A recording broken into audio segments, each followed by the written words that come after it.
Vamos a hablar de la importancia de las listas, de las enumeraciones.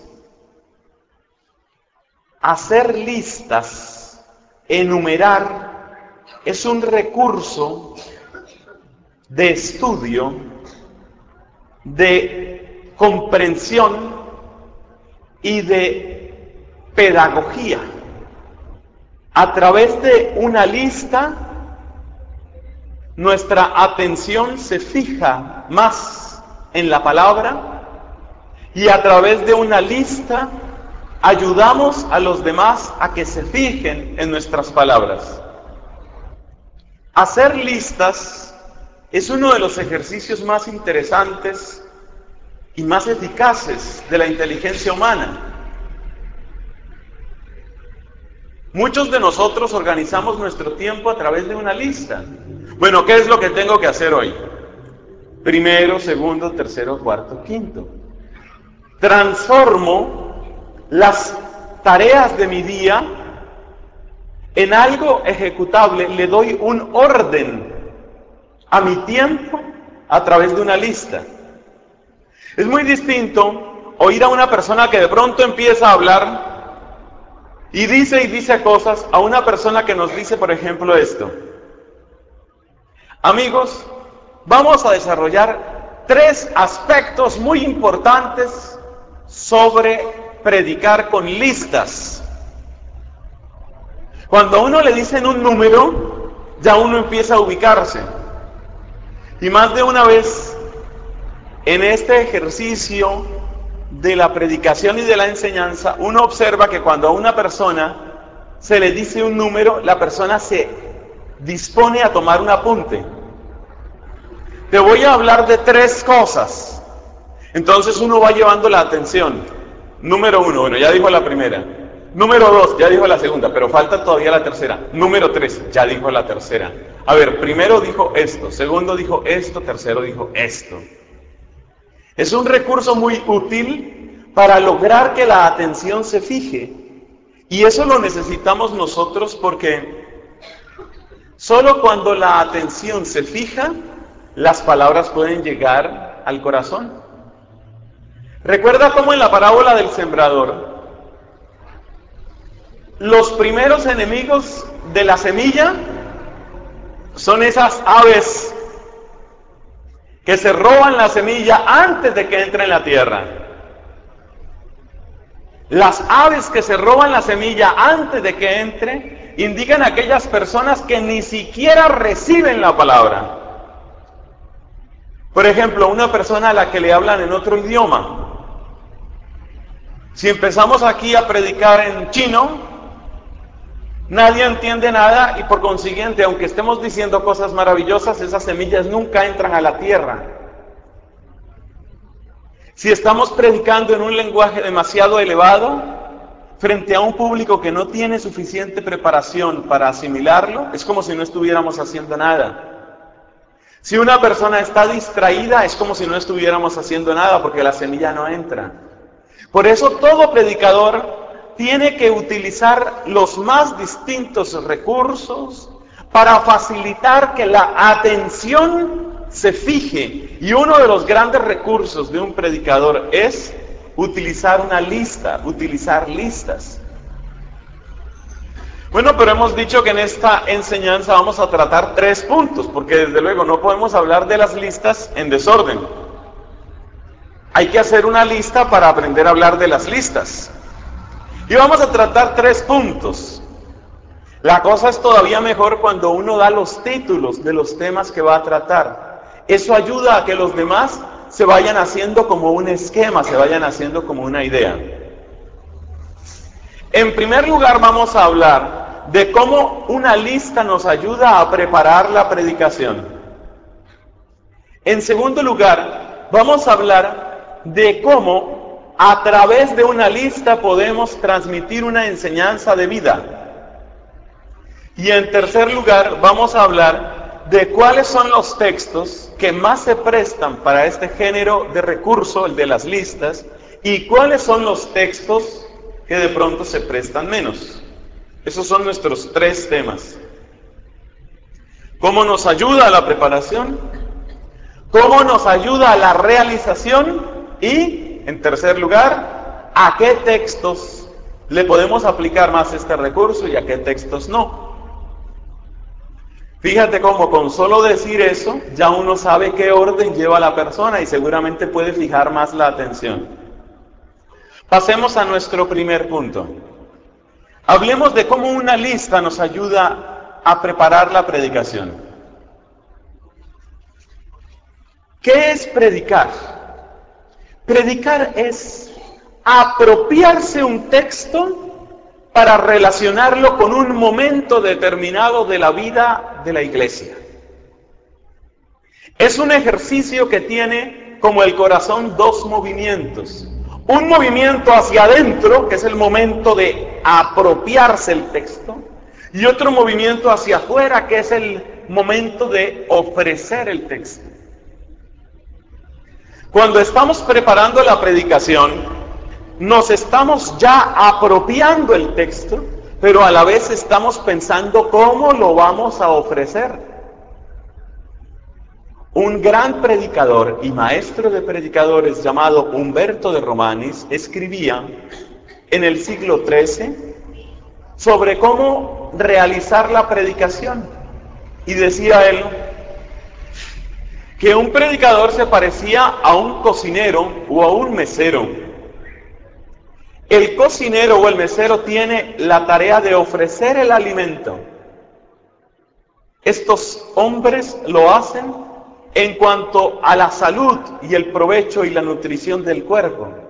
Nosotros los predicadores hacemos otro tanto, pensando en la salud, pensando en la nutrición, pensando en el alimento para el alma. Y lo mismo que el cocinero tiene que pensar, bueno, a ver, ¿cuál es la entrada? ¿Cuál va a ser el plato principal? ¿Cuál va a ser un plato secundario? ¿Cuál va a ser el postre? Esa es una lista. Esa es una lista. Especialmente cuando estamos empezando, en el ministerio de la predicación nos ayuda mucho esto. ¿Qué voy a decir en primer lugar? ¿Qué voy a decir en segundo lugar? ¿Qué voy a decir en tercer lugar? ¿Y cómo voy a terminar? Una lista no debe ser demasiado corta, porque entonces sería un solo punto, ni tampoco debe ser demasiado larga. Hubo en Colombia un obispo que tenía fama de predicar muy largo. Era como un largo chorizo que no se acababa nunca. Y entonces, este reverendo llegaba con una hojita pequeñita, sacaba su hojita pequeñita cuando iba a predicar, y empezaba, y hablaba y le daba la vuelta a la hojita, y seguía hablando, y doblaba la hojita, y seguía con la hojita hasta que le sacaron un chiste. Decían, mira, lo que pasa es que en esa hojita tiene escrito lo que no va a decir.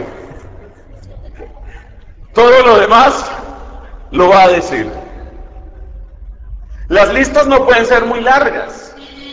Nada hay más desalentador que tener que oír a una persona que saca una media resma, la sacude contra el escritorio como diciendo, bueno, ahora ustedes se van a tragar esta media resma. Usted no puede hacer una lista demasiado larga. Queridos amigos, vamos a tratar los siguientes 17 puntos. 17 puntos. No, la lista es como el que prepara una comida. Una comida tiene 4 o 5 cosas. 6 tal vez, no sé. 4, 5, 6. Alguna bebida, una entrada, un postre, no sé qué. Son 4 o 5 cosas. Alimenta bien a tu gente. Para eso necesitas una buena lista, como el que está preparando un banquete. Cuando estés preparando la predicación, piensa con amor de aquellos que te van a oír. Lo mismo que hace un anfitrión. Piensa con amor de los que lo van a oír. Esto les va a gustar. Y el buen cocinero siempre tiene amor. Y mientras está revolviendo la olla del sancocho, se está saboreando, esto les va a gustar. Ya siente cómo la gente va a disfrutar ese momento. Así tiene que ser el predicador, mientras va haciendo su lista, mientras está recogiendo de pronto una anécdota, de pronto un ejemplo, de pronto un versículo que no se puede dejar perder, está preparando un banquete y está pensando con amor en las personas que lo van a oír. Ahora bien, hay todavía un servicio anterior que nos prestan las listas. Es que nos ayudan incluso a comprender el texto. Antes de hacer la lista del banquete, ¿uno qué hace? Hace la lista de lo que tiene en la despensa, de lo que tiene en el depósito, de lo que tiene en la nevera. Lo primero que uno hace es abrir la nevera, porque si lo que quiere ofrecer es el plato de los abogados, lengua y róbalo, primero tiene que ver si tiene róbalo y si tiene lengua, porque si no, no puede ofrecer ese banquete. Por eso, hacer una lista es primero llenar la despensa, y para eso nosotros revisamos el texto. Cuando uno solo puede decir una o dos cositas sobre el texto que ha escuchado, que ha leído mientras lo está preparando, seguramente no ha entendido mucho. Tomemos por ejemplo la lectura de hoy. ¿Qué es lo que hace el profeta en la lectura de hoy? Entonces uno empieza a hacer una lista. El tema general se entiende: arrepentimiento, contrición, dolor por el pecado. Ese es el tono general, eso uno lo siente, eso se percibe inmediatamente. Pero si uno se queda solo con el aspecto general, no le va a dar nada sustancioso al oyente. Hay que entrar un poquito en los ingredientes. Eso es como el que prepara unos langostinos o unos camarones.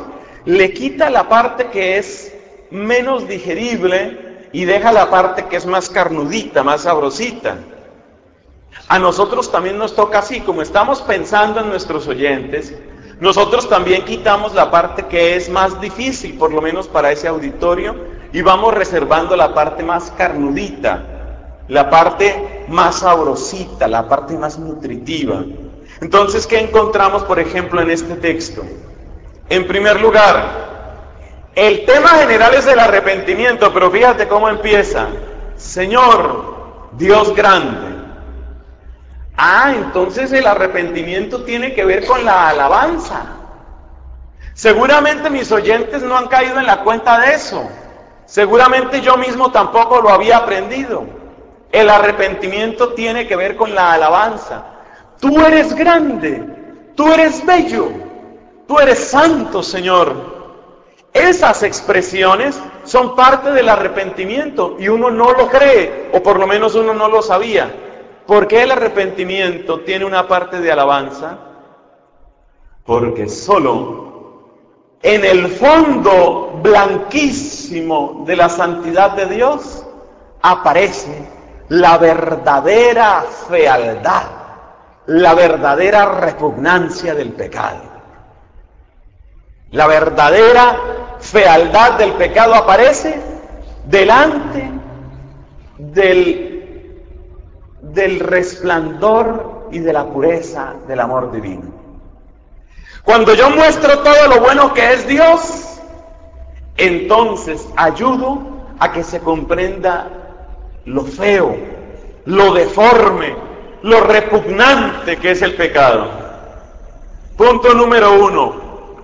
El arrepentimiento está unido a la alabanza. Entonces yo voy haciendo unas noticas, seguramente. 1, eso es así numerado, acostúmbrense a numerar. Que eso es lo que hace que la persona que oye sienta: oiga, esto va para alguna parte. Si no, ustedes harán la predicación del mosquito.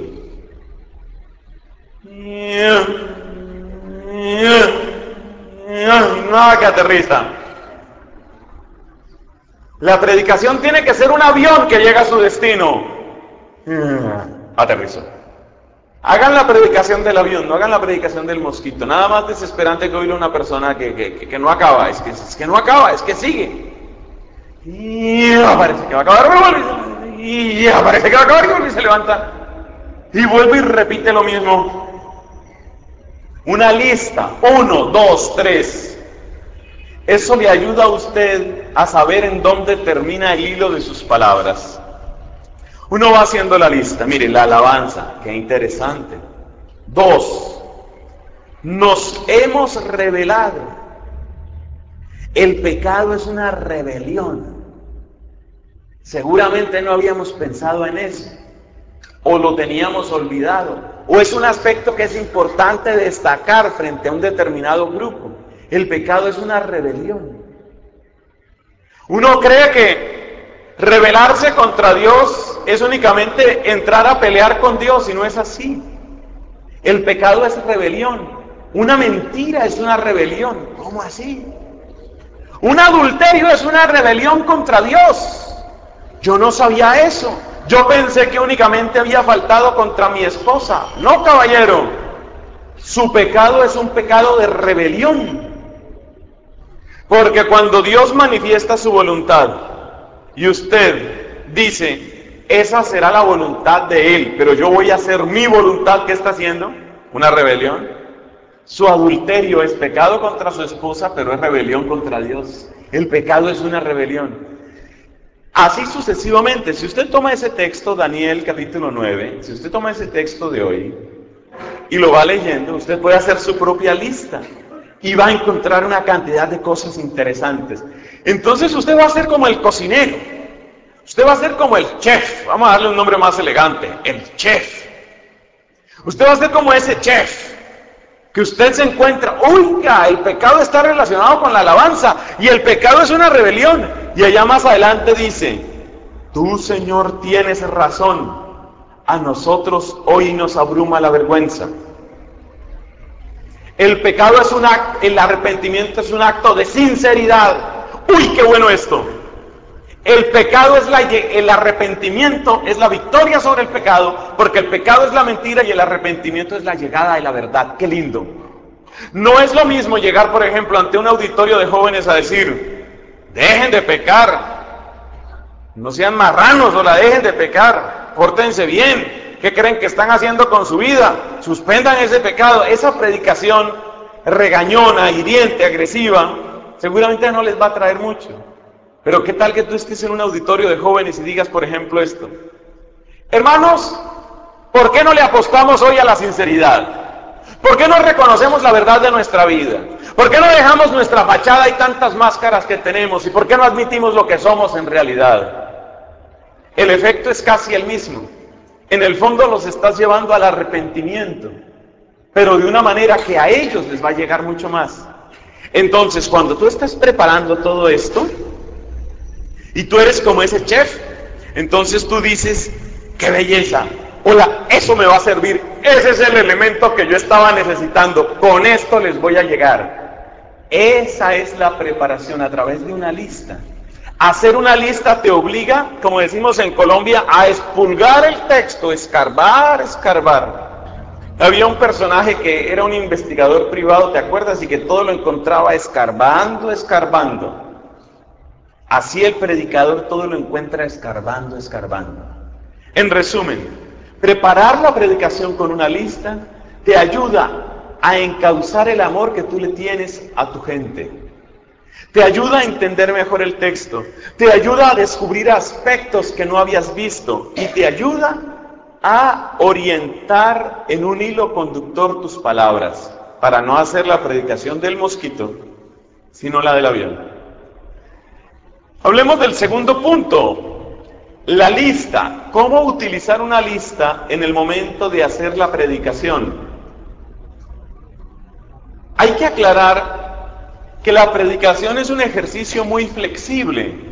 Acuérdate que ya dijimos en alguna enseñanza de estas que el predicador tiene tres miradas. Tiene que estar mirando a Dios, tiene que estar mirando la propia historia y tiene que estar mirando a la gente. Si tú tienes tu lista de 4 o 5 puntos y llegaste al punto número 2 y empiezas a ver que la gente se mete, se involucra, en tus palabras. Sientes que hay una comunicación de corazones intensa, intensa. En esa comunicación de corazones, ¿qué te está diciendo el Señor? Que ese segundo punto, de pronto lo tienes que extender un poco más, a través de un ejemplo más, a través, ¿sí? Por eso, la predicación viva tiene que ser flexible. Tiene que ser una predicación flexible. ¿Qué pasa con esto, mis amigos? Que cuando uno tiene una lista, uno tiene como un panorama. Volvemos a la comparación del mesero. Si tú ofreciste de entrada pan francés con mantequilla, una entradita, mientras la gente pues calma un poco la fatiga y mientras llega el plato principal, y tu gran invitado de ese día o de ese almuerzo te dice: no, figúrate que el médico me prohibió el pan. De inmediato, ¿qué haces tú? Disculpa, te retiro esto, y rápidamente pasas al plato principal, que seguramente no iba a ser más pan. Si tu gran invitado no recibe pan, o no puede, o no le gusta, pues tú piensas en otra cosa, pero ya la tienes preparada. Cuando uno lleva preparado un solo mensaje, es como el que lleva solamente pan. Y aquí les traigo esta canastota inmensa de pan. Pero lo que pasa es que no puedo comer pan. Ah, entonces se quedará sin nada. No, una lista te da libertad para moverte, te da un panorama. Una lista, cuando estás predicando, es como un teclado. Tú tienes que saber que como predicador tú eres como un pianista. Y como pianista tú tienes tu teclado. Y tú tienes que ir llevando el teclado y mirando cuál es la tecla que realmente puede llegarle mejor a tu oyente. Para eso tienes que tener un teclado. La lista es un teclado, te da libertad. La lista te da orden también. Además, si los apuntes de tus predicaciones tú los vas guardando con juicio, vas construyendo una preciosa biblioteca de oración y de evangelización. Hay algunos sacerdotes que han hecho grandes colecciones de sus apuntes y son verdaderos tesoros. Incluso algunos de ellos han publicado esos mismos apuntes para servicio de otros sacerdotes. Hacer listas te va ayudando también a no repetirte, que es otro de los grandes pecados del predicador. Qué triste es oír a veces comentarios que se hacen sobre algunos sacerdotes. Había un padre, cuando yo era niño, había un padre que era el padre de la muerte. ¿Cómo padre de la muerte? Su tema siempre era la muerte. Dijera lo que dijera el Evangelio, el padrecito acaba hablando de la muerte. Y tenemos, hermanos, que convertirnos, y viene el juicio de Dios, y no sé qué. Dijera lo que dijera el Evangelio. Si tú quieres anestesiar, distraer y dormir a tus oyentes, vuélvete disco rayado. El disco rayado es una medicina eficacísima para perder la atención de la gente. Ahí los tendrás profundamente dormidos, disco rayado. En cambio, cuando uno está haciendo estas listas, uno se preocupa de aquello que decíamos en otra enseñanza. ¿Qué es lo nuevo que me aporta esto? Tal vez hoy yo no había pensado que el pecado es una rebelión. Tal vez no había pensado que el arrepentimiento es un acto de sinceridad conmigo mismo. Son aspectos riquísimos, son aspectos profundos de la palabra de Dios que no los voy a encontrar sino haciendo la lista.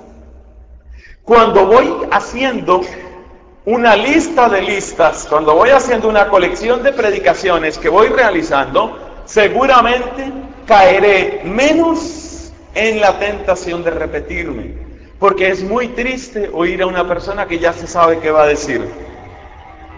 Me decía una señora: estoy pensando ir a hacer un retiro con el padre tal, pero no me termino de animar porque es que ya le conozco hasta los chistes.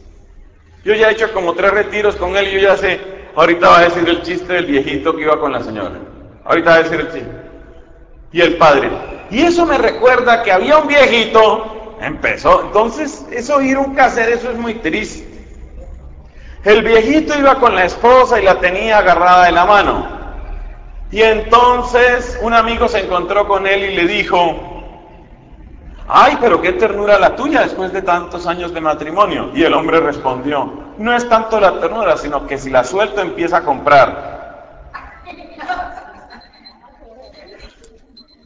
El chiste no está ni malo, pero si uno le echan ese chiste otra vez y otra vez, pues ya no tiene gracia.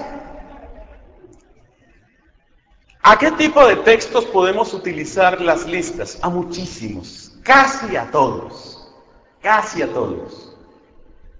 Cuando se trata de hacer enseñanzas, cuando se trata de hacer aplicaciones, cuando se trata de relacionar con la vida, lo más natural y lo más útil es hacer listas, porque tú vas enumerando puntos.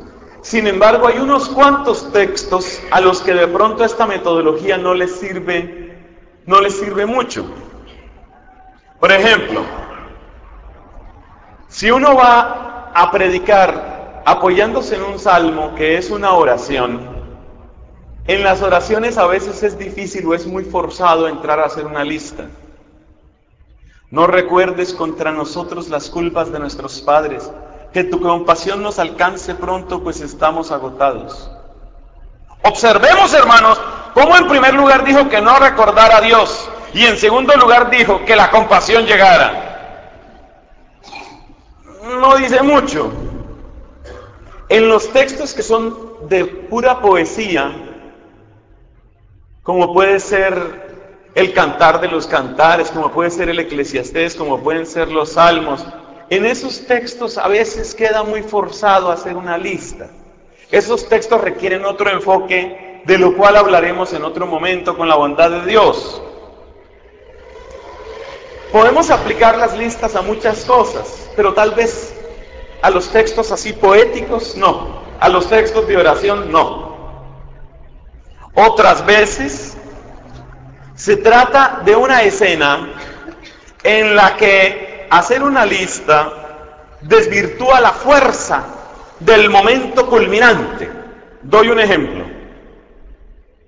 Resulta que David cometió ese pecado de adulterio y el profeta Natán fue donde David. Y el profeta Natán le denunció el pecado a David de una manera muy inteligente, podríamos decir. Le empezó diciendo, figúrate, rey, que había un hombre que tenía muchísimas ovejas, pero cuando fue a ofrecer un banquete no tomó ninguna de su rebaño, sino que sacó una oveja de un vecino pobre para matarla y ofrecerle el banquete. Y el rey David montó en cólera y dijo, ese hombre tiene que morir. Y le dice Natán, ese hombre eres tú.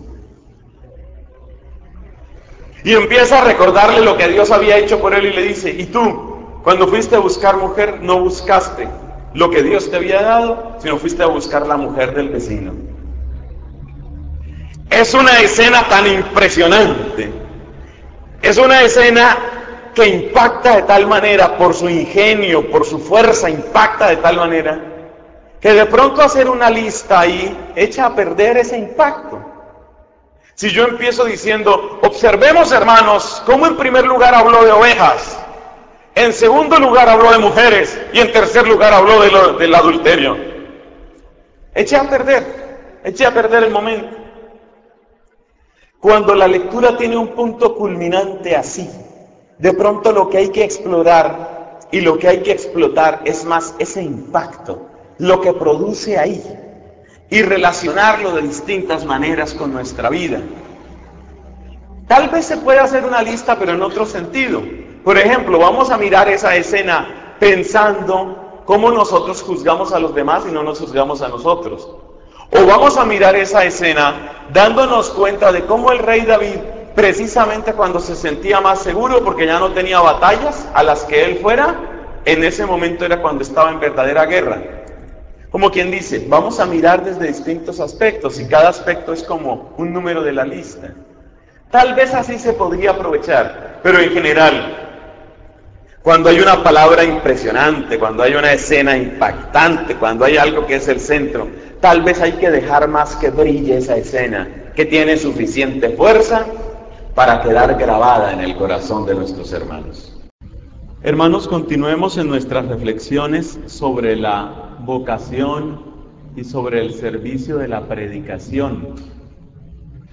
Es muy hermoso este servicio porque realmente es una fuente de vida. Y es muy lindo pensar que Dios puede tomar lo que nosotros somos, puede tomar nuestra inteligencia, nuestra memoria y nuestra voluntad, puede tomar nuestro cuerpo, nuestra voz, nuestra mirada y puede hacernos instrumentos de vida para otras personas. Hoy queremos reflexionar un poco sobre una dimensión muy importante de la vida del predicador. Se trata de sentir con la iglesia. Un predicador tiene que tener una experiencia personal. Pero atención, en la Iglesia Católica, personal no significa individual, ni significa caprichosa. Una experiencia personal significa una experiencia intensa, profunda, un convencimiento que surge por algo que hemos vivido, algo que nos ha sucedido. Pero en nuestra iglesia, personal no se opone a comunitario, no se opone a eclesial. Precisamente en la primera parte del catecismo de la Iglesia Católica, el que Juan Pablo II nos ha dado, el título que se pone cuando se va a empezar a explicar el credo es Creo, creemos. Creo, creemos. Y explica el catecismo que el acto de la fe es un acto profundamente personal y a la vez, sin dejar de ser personal, es comunitario, es eclesial. Esto significa muchas cosas concretas. Quiere decir que nosotros como predicadores somos servidores de la palabra, no dueños de la palabra. Somos servidores de la comunidad, no dueños de la comunidad. Somos servidores del Espíritu Santo, no dueños del Espíritu Santo. De manera que sentir con la iglesia es un acto de homenaje a Dios y es una manera de profundizar en la verdadera naturaleza de la fe. He insistido ya 2 veces en que así son las cosas en la Iglesia Católica, porque precisamente este punto nos diferencia de otras confesiones cristianas no católicas. Cuando los delegados del Papa fueron a hablar con Martín Lutero, Lutero dijo con una gran convicción y con una gran entereza, eso se le abona, que él solamente podía afirmar lo que estuviera en la Biblia y lo que estuviera en su conciencia. Solo la Biblia, solo mi conciencia. Eso parece muy valiente, eso parece muy generoso, pero atención, eso también es la puerta para contradecir a la misma Biblia, porque leemos en la segunda carta de Pedro: ante todo, hermanos, debéis saber que ninguna profecía es de interpretación privada. De manera que cuando Lutero dijo solamente la Biblia y solamente mi conciencia, estaba abriendo la puerta para contradecir a la misma Biblia. Porque la Biblia dice que la interpretación de la palabra no es un asunto privado. Nosotros encontramos en el fenómeno protestante divisiones, subdivisiones, y requete divisiones y requete subdivisiones.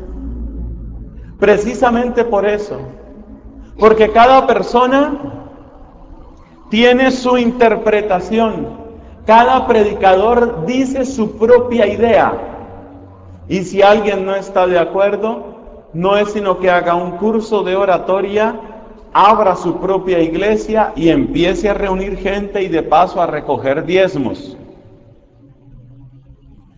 En las iglesias protestantes, el fenómeno más común, la ley que se repite sin cesar, es la división. Y la división surge por la interpretación privada.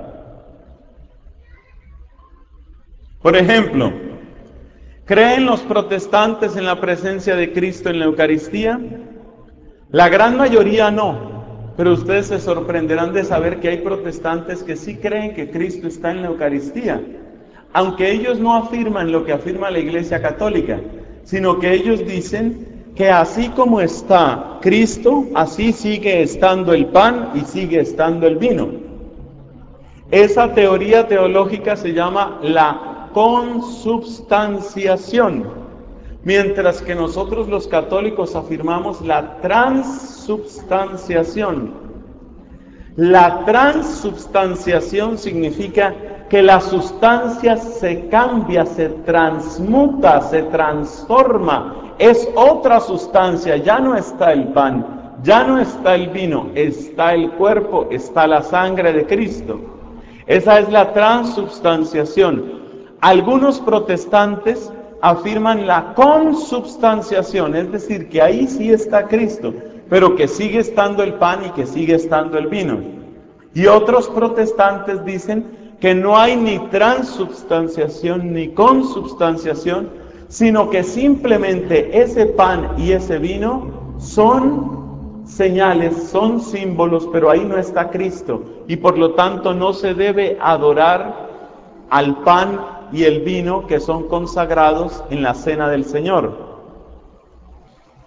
Pues en esta materia que es tan importante no están de acuerdo, porque unos creen que sí está Cristo y otros dicen que ahí no está Cristo. Unos dicen que ahí se puede adorar a Cristo y otros dicen que no se puede. En realidad son mayoría los que dicen que no se puede. No están de acuerdo. Otro ejemplo, algunos protestantes creen que si una persona realmente llega a creer en Jesucristo, ya nada la puede separar del estado de salvación. Ese lema lo tienen, por ejemplo, los calvinistas. Una vez salvo, siempre salvo. El que ha llegado a creer en Cristo ya no puede perder la salvación. La mayoría de los protestantes y también nosotros los católicos tenemos una opinión distinta. Nosotros sabemos por el testimonio, por ejemplo, de la carta a los Hebreos y de otros textos, que lamentablemente se puede dar el caso de personas que han llegado a creer y que en ese sentido recibieron la gracia de la salvación, pero que sin embargo pierden esa gracia porque se exponen al peligro, porque aceptan el reino del pecado, porque vuelven a sus antiguas faltas. Pero lo que quiero destacar no es la importancia de estos temas teológicos, sino cómo, siendo tan importantes, ni siquiera en esas cosas se ponen de acuerdo los protestantes. Algunos protestantes solamente admiten un sacramento, el sacramento del bautismo. Otros admiten que la Eucaristía también es sacramento. Y hay algunos que parecen admitir incluso otros sacramentos, como por ejemplo el orden sagrado. Pero en esta otra materia de sacramentos tampoco están de acuerdo. Creo que estos ejemplos son suficientes para que nos demos clara cuenta de a dónde conduce la interpretación privada. La interpretación privada entraña gravísimos riesgos para la unidad de la fe. Y ustedes saben que donde hay división en la fe, inmediatamente hay división en la comunidad. Por esta razón, un predicador que quiera ser fiel a la palabra de Dios necesariamente tiene que descubrir que tiene que ser fiel a el sentir de la iglesia.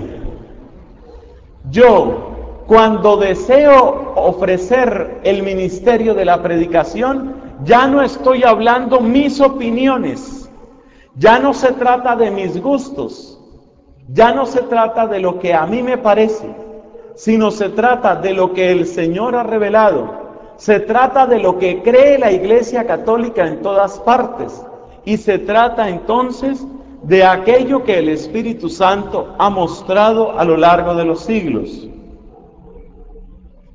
Por eso un predicador necesita una dosis de estudio y una dosis de humildad. Estudio porque necesita conocer muy bien la fe que va a predicar. Humildad porque aunque conozca mucho, no es dueño de la verdad, sino servidor de la verdad. Cuando nosotros somos servidores de la verdad, podemos hacer mucho bien. Cuando nos creemos dueños de la verdad, podemos hacer muchísimo mal.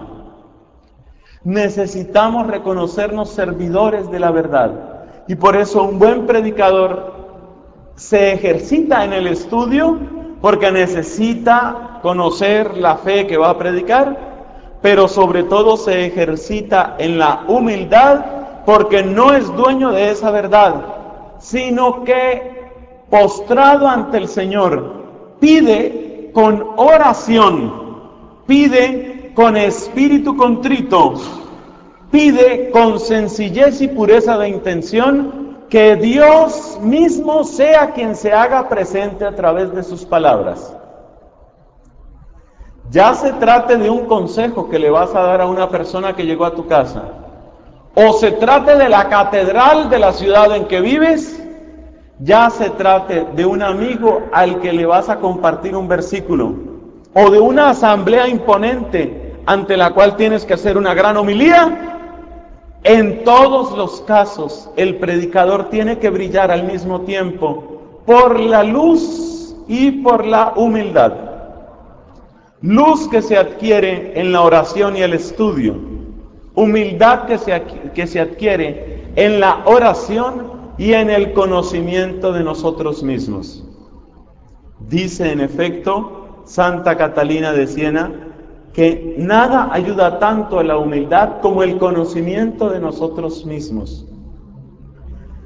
Precisamente en el Evangelio de hoy aparece ese ejercicio de conocimiento de nosotros mismos. Cuando Jesús en el pasaje de la adúltera dice: el que esté sin pecado que tire la primera piedra, los primeros en retirarse son los de mayor edad, porque usualmente el paso del tiempo nos invita y a veces nos obliga a reconocer que tenemos limitaciones. Se ha dicho con toda razón que la vida entera es una larga lección de humildad. Y por eso, usualmente, quien ha vivido más fácilmente entiende que los seres humanos fallamos, que tenemos incoherencias, que tenemos pecados. Más fácilmente tiene cosas en su propio recuerdo y en su historia que le hacen decir: yo no estoy aquí para tirar esa primera piedra, yo me voy de aquí. Hermanos, somos servidores de la palabra, somos servidores de la iglesia y somos servidores del Espíritu. Desarrollemos un poco estas tres expresiones, porque de lo que se trata en el tema de hoy es aprender a sentir con la iglesia. Y en el fondo sentir con la iglesia es eso, es reconocer que servimos a la palabra, es reconocer que servimos a la comunidad y es reconocer que servimos al Espíritu. Si nosotros somos servidores de la palabra, ¿cómo podemos aplicar esto para que nuestra predicación nunca vaya a ser el capricho de mi mente? Nunca vaya a ser el capricho de mi voluntad, o de mis gustos. ¿Cómo lo podemos aplicar? Los autores que hablan de la formación de la voluntad nos dicen que normalmente para vencer un vicio hay que ejercer la virtud contraria. Por ejemplo, si una persona es perezosa, necesita ejercitarse en la diligencia, en la disciplina, en el orden. Ejerciendo la virtud contraria, podríamos decir con ganas, con fuerza, va quitando la fuerza que tenía el pecado. La fuerza en la virtud le quita fuerza al vicio.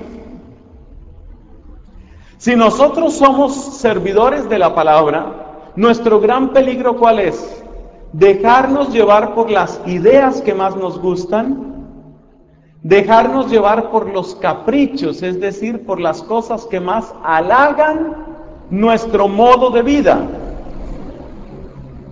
Como la idea es que uno tiene que aprender a ejercer la virtud contraria, entonces hay un modo muy concreto de aprender a predicar evitando el capricho. Si yo tomo un pasaje de la Biblia y hay un pedacito que me disgusta, porque eso también pasa, es ahí donde tengo que concentrar mi atención y ojalá aprenda a predicar de ese pedacito, el que no me gusta. El que no me gusta. Les puedo decir un poco por experiencia personal que he descubierto verdaderas joyas por misericordia del Señor. Verdaderas joyas meditando en aquellos versículos que menos me gustaban. Porque si algo no halaga mi gusto, seguramente es ahí donde tengo que educarme. Es ahí en lo que no me gusta. Por ejemplo, cuando ese pasaje de una mujer que tenía la hija endemoniada, esta mujer era sirofenicia, iba detrás de Jesús pidiendo un milagro, Jesús no le ponía cuidado, y entonces la mujer corre un poco, se para delante de él como interrumpiéndole el camino y le dice, bueno, salva a mi hija, cura a mi hija.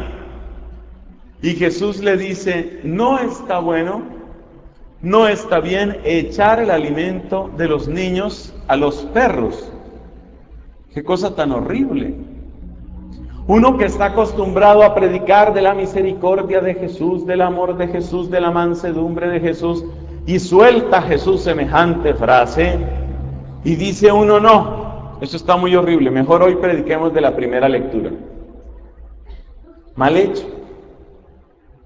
Es mucho mejor estudiar un poco, orar, porque a la Biblia no le sobran palabras, a la Biblia no le sobran versículos. Meditando en ese pasaje, empieza uno a descubrir cosas. Por ejemplo, que la palabra perro, en el contexto de Jesús, no tenía una connotación tan violenta, tan agresiva y tan despectiva como tiene hoy. Si se le dijera a alguien, usted no merece el alimento de los niños porque usted es un perro, eso sería un insulto terrible. Pero en la época de Jesús no era así. Era la manera normal para referirse a los que no eran judíos y no tenía una connotación tan despectiva como nosotros podemos darle hoy. Y después descubrimos que lo que esta mujer quería era arrancar esa sanación, arrancar ese milagro, pero estaba evitando el camino, el encuentro con la fe. ¿Me explico? Supongamos que esta mujer le dice a Jesús, cura a mi hija de un demonio que la atormenta, y Jesús dice, listo, solucionado el problema, vaya. Y la despacha. Quedó curada ella, quedó curada la niña, Quedó contenta la mamá, pero para eso vino Jesús, para contentarnos, para quitarnos problemas. Ese pasaje tan difícil para nuestra sensibilidad nos invita a reflexionar profundamente sobre eso. ¿Para qué vino Jesús? ¿Para quitarnos problemas?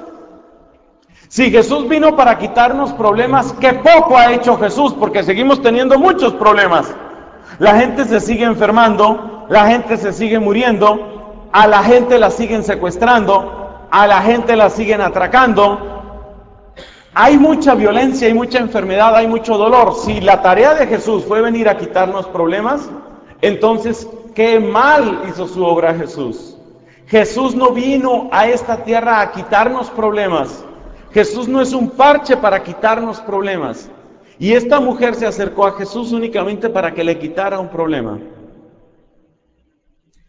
Después viene un diálogo entre Jesús y esta mujer. Jesús le dice que no está bueno echar el pan o el alimento de los niños a los perros, y ella dice, sí, pero también los perritos comen de lo que cae de la mesa de los niños.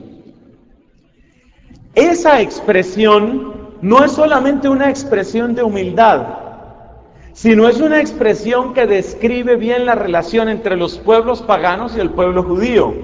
Porque nosotros, los que no pertenecemos por la carne y la sangre al pueblo judío, realmente lo que hemos recibido es lo que cae de la mesa de la alianza con el judaísmo. La alianza y las promesas eran del pueblo judío, y de esa mesa han caído a nosotros alimentos preciosos que son nuestra salvación. Pero lo primero para lo que vino Jesús fue para manifestar la fidelidad de Dios a su pueblo. Que luego esa fidelidad se extiende y llega a convertirse en un derroche de misericordia para con nosotros, aleluya. Pero para lo que vino Jesús fue para manifestar la fidelidad de Dios al pueblo de la primera alianza. Mira cuántas cosas estamos aprendiendo, y hay muchas más que podríamos decir, de ese versículo tan aburrido. Si queremos ser servidores de la palabra, tenemos que prestar especial cuidado y especial atención a las palabras que nos contradicen, a las palabras que menos nos gustan. Uno de los problemas del protestantismo es precisamente que se queda con algunos versículos. Prediquemos la palabra, prediquemos la Biblia. Bueno, pero la Biblia dice que lo que Dios ha unido no lo separe el hombre. Y usted, señor pastor protestante, está casado ya por tercera vez, hermano. Pues prediquemos otros versículos, prediquemos otros capítulos, prediquemos otros libros de la Biblia. Si soy servidor de la palabra, no soy yo quien tiene que escoger qué es lo que le gusta y qué es lo que va a hablar, sino tenemos que buscar casi más lo que nos contradice, lo que nos produce escozor, lo que nos produce incomodidad, porque esa incomodidad muchas veces es la señal de que ahí quiere Dios rascar y sacar algo que de pronto puede ser pus. Ahí quiere Dios abrir y sacar esa materia. Servidores de la palabra quiere decir que no escogemos, sino que nos dejamos guiar. ¿Por quién? Por la iglesia sobre todo. Si nosotros somos servidores de la comunidad, segundo punto, ¿qué queremos decir con eso?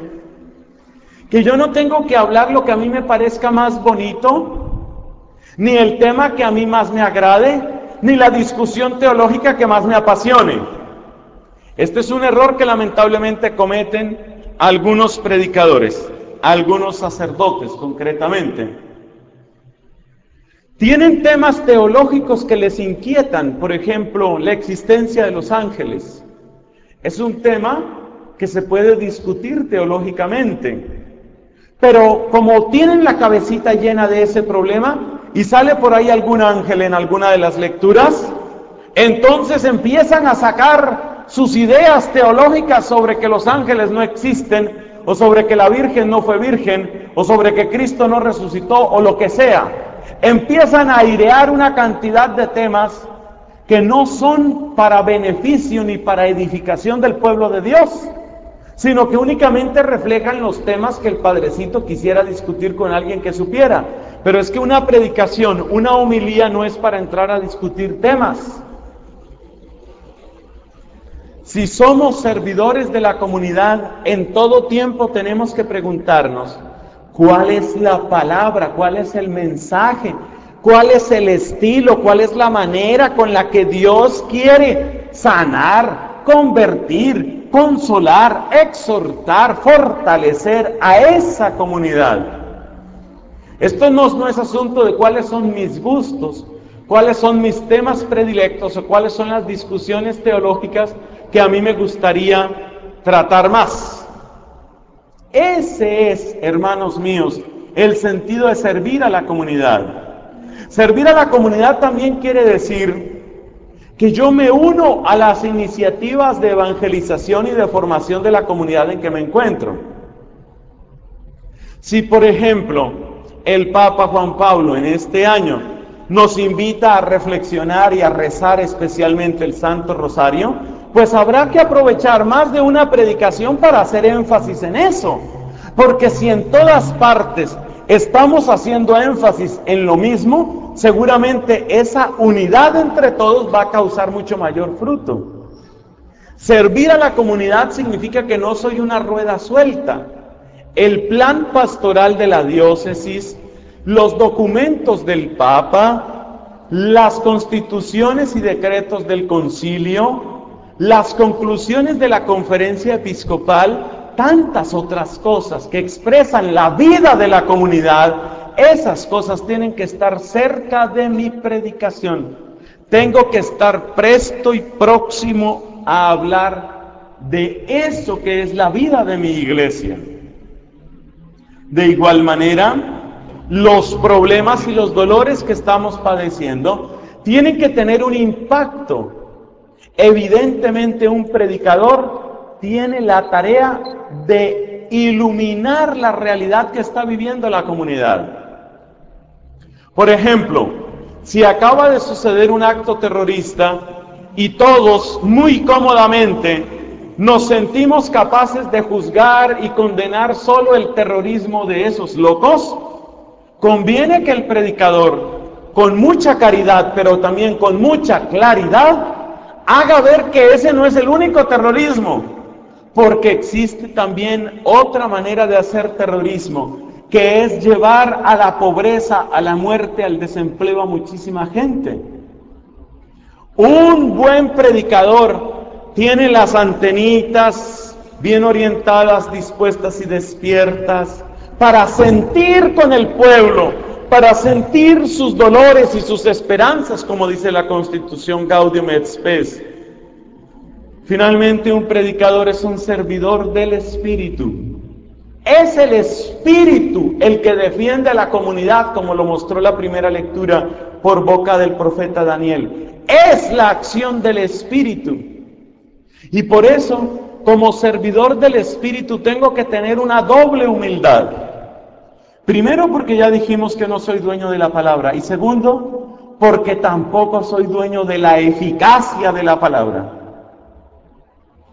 A veces uno quiere presionar el fruto. Por ejemplo, presionando a la gente para que se convierta ya. Como que uno quiere ya ver el fruto y sentir un cierto orgullo. Uy, yo lo convertí. Si soy servidor del Espíritu, lo que me compete es buena semilla, buena siembra. ¿Quién verá ese fruto? No lo sé. ¿Quién comerá de eso? Yo no sé. Lo que a mí me compete es que la semilla sea buena y que la siembra esté bien hecha. Lo demás lo hará Dios. El dueño de las almas es Dios. El que convierte los corazones es Dios, por el poder de su Espíritu. Si soy un servidor del Espíritu, yo no estoy sacando al Espíritu de un codazo para decir, esta alma la convertí yo, sino que le estoy dando la gloria al Espíritu Santo. Ofrezco la palabra, ofrezco, regalo, lo demás se lo dejo al Señor, y el Señor hará crecer esa palabra sin duda, y hará que dé fruto a su tiempo. A Él la gloria y el honor por los siglos. Amén.